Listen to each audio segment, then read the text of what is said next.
मुआहदा अमरीकी नाकामी जंग में फतह ने मुज़ाकरात की मजबूत बुनियाद फराहम की। ईरानी पार्लियामेंट के स्पीकर मोहम्मद बाकर कालिबाफ ने कहा कि मुआहदा होने के बावजूद अमरीका पर सबसे ज़्यादा बदअतमादी और बदगुमानी है। अमरीका पर मुकम्मल एतमाद नहीं किया जा सकता। हमारी उंगली अब भी ट्रिगर पर है। अगर कोई मुआहदा हतमी तौर पर तय पा भी जाता है तो उसे अक़वाम मुत्तहिदा की सलामती कौंसिल की करारदाद की मंजूरी भी हासिल हो जाए, तब भी अमरीका पर मुकम्मल एतमाद नहीं किया जा सकता।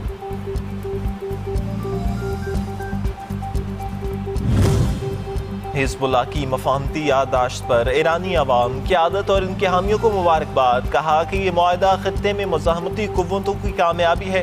अमरीका का ईरान में रजीम चेंज मंसूबा नाकाम हो गया। मुआहदा होना बड़ी फतह है। चीन की जानिब से इस्लामाबाद मफाहमती याददाश्त की मुकम्मल हिमायत का ऐलान। चीनी वज़ीर ख़ारजा की ईरानी वज़ीर ख़ारजा अब्बास अराग़ची से टेलीफोनिक गुफ्तगू। ईरान के सफारती तर्ज़ अमल को सराहा। कहा कि चीन मुआहदे के दुरुस्त और मुकम्मल नफाज और मौजूदा चैलेंजेस के हल में किरदार अदा करने के लिए तैयार हैं। G7 ममालिक का भी अमरीका और ईरान मुआहदे का खैर मकदम।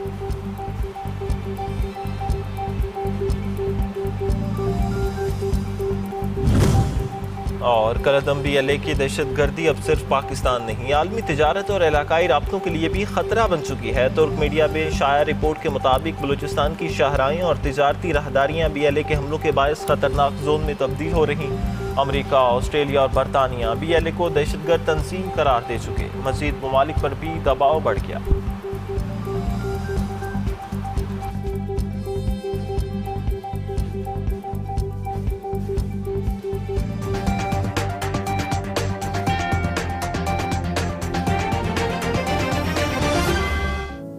कुछ चीज़ें और भी हो रही हैं। ये तो कुछ चीज़ें इस हवाले से है। आज भी ट्रम्प ने गुफ्तगू की है, उन्होंने इसके हवाले से पॉजिटिव बातें भी की हैं, साथ साथ धमकी आमेज़ लहजा भी इस्तेमाल किया। कुछ देर पहले उन्होंने मिस्र के जो सदर हैं सीसी, उनके साथ मिलकर एक प्रेस कॉन्फ्रेंस की है, मीडिया से गुफ्तगू की है।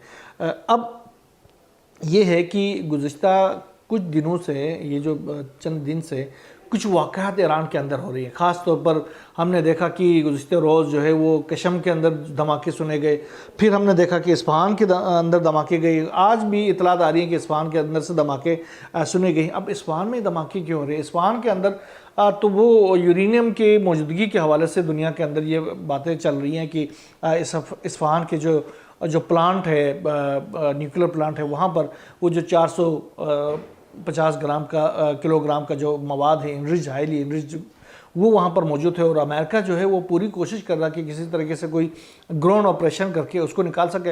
अभी इस हवाले से ईरान की जानिब से भी ये इतलात सामने आई थी कि वहाँ पर ईरान ने उस तमाम इलाके को कॉर्डन ऑफ किया है और वहाँ पर अपने माइंस जो हैं वो इंस्टॉल किए हैं ताकि कोई अगर ग्राउंड ऑपरेशन की कोशिश भी करता है तो वो धमाके से उड़ जाए। अब USS ट्रिपोली, जो कि अमेरिका का जो जहाज़ है, जंगी जहाज़ है, वो तकरीबन ओमान से 100 किलोमीटर के फासले पर वो मौजूद है। अब उसको क्यों लाया गया? अभी गुज़श्ते जो हमले थे वो भी USS ट्रिपोली से किए गए थे। टमाहॉक मिसाइल जो बरसाए गए थे ईरान के मुख्तलिफ इलाकों पर, ख़ासतौर पर बंदर अब्बास में, कशम में और जासक में और दीगर जो जजीरे थे उनके ऊपर।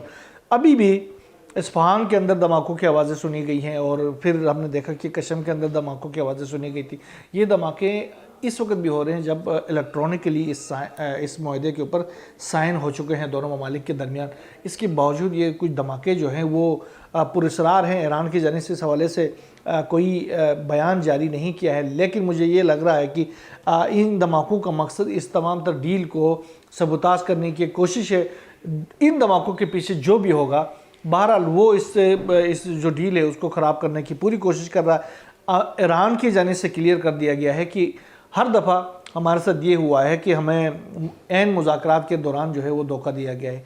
अब की बार इस तरह की कोई एडवेंचर किया गया तो हमारे जो हाथ हैं, वो जो उंगलियां ट्रैगर पर हैं, वो दबेंगी और फिर वहाँ से नहीं हटेंगी और मुसलसल हम दबाते जाएंगे। और इस बार जो कार्रवाई हम करेंगे तो दुनिया जो है एक मुख्तलिफ ईरान को देखेगी।